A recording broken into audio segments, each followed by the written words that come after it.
La classe VETA, toujours très dynamique, organisait les 22 et 23 juin 2013 une course de 24 heures sur l'étang du Ter. Arrivés de bonne heure, les équipages montaient rapidement les bateaux avant d'assister au briefing.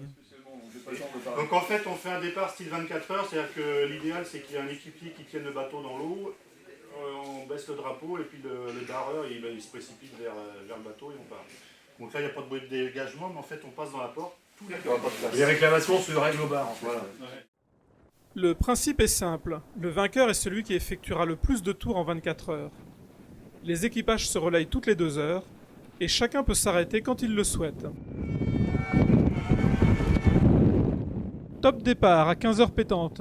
Chacun saute sur sa monture. Le vent était au rendez-vous durant tout le week-end sur l'étang du Ter, ce qui permit aux VETA d'exprimer tout leur potentiel.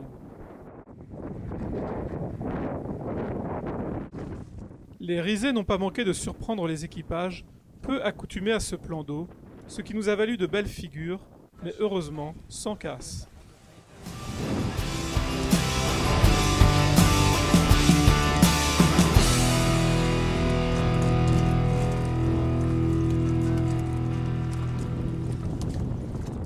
Oui, alors les 24 heures, bon ça c'est une première. Ça fait déjà 1 an ou 2 que j'avais envie d'organiser avec les gens de la classe là, un 24 heures pour avoir un événement un petit peu différent. Et puis, comme je le disais, dans la classe, on a toutes sortes de personnages, tous plus sympathiques les uns que les autres, et notamment Dom qui a fait des 24 heures ici au lac du Ter il y a quelques années en laser. Donc on en a discuté, il me dit oh, on pourrait faire ça au lac du Ter, c'est bien, etc.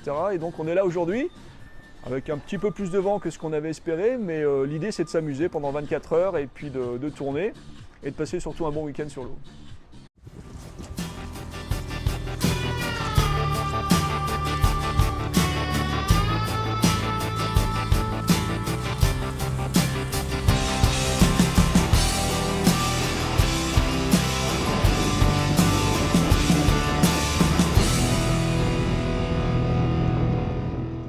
Après avoir tourné tout l'après-midi, les équipages décidaient d'un commun accord d'interrompre la course pour un apéro et un bon dîner bien mérité sous la tente.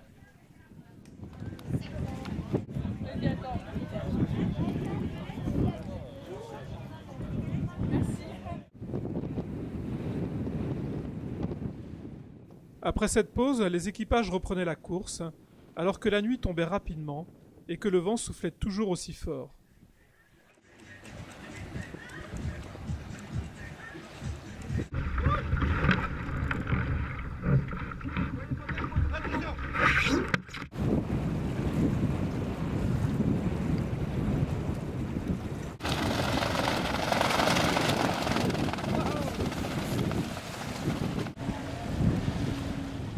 Au fil des heures, certains préféraient prendre un peu de repos sous la tente et discuter, alors que les plus courageux continuaient à se relayer et à enchaîner les tours.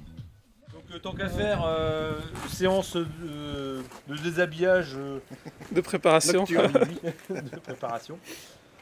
Ah, les enfants, on fait pas n'importe quoi à minuit, à midi on s'en fout, il fait jour, mais là il fait... Non mais c'est prêt, t'es sûr, t'as checké tout et tout.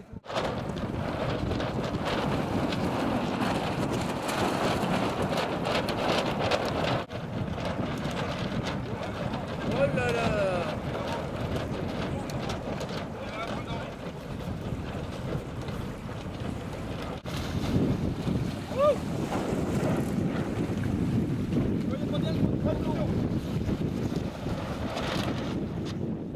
Bon écoute, là c'est super, les conditions sont vraiment bien, le vent a molli un petit peu, ce qui fait qu'en fait c'est carrément drôle quoi.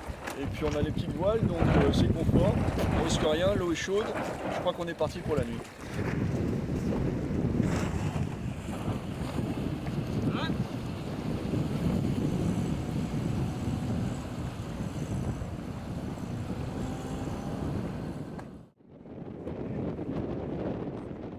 Dimanche matin, le vent n'avait toujours pas molli, et l'ensemble des équipages se retrouvait pour les derniers tours. C'est finalement Sensation Large, du club du Tréport, qui l'emportait, après 24 heures de lutte acharnée et 64 tours. Ouais.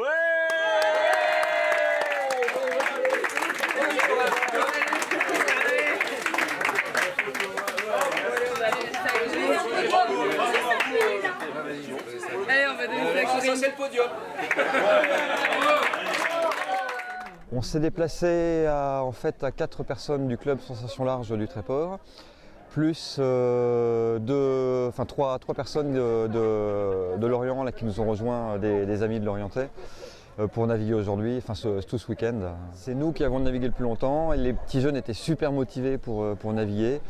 Et c'est vrai que ceux qui ont mis la pression pour qu'on navigue tout le temps, ils auraient même navigué toute la nuit. Donc,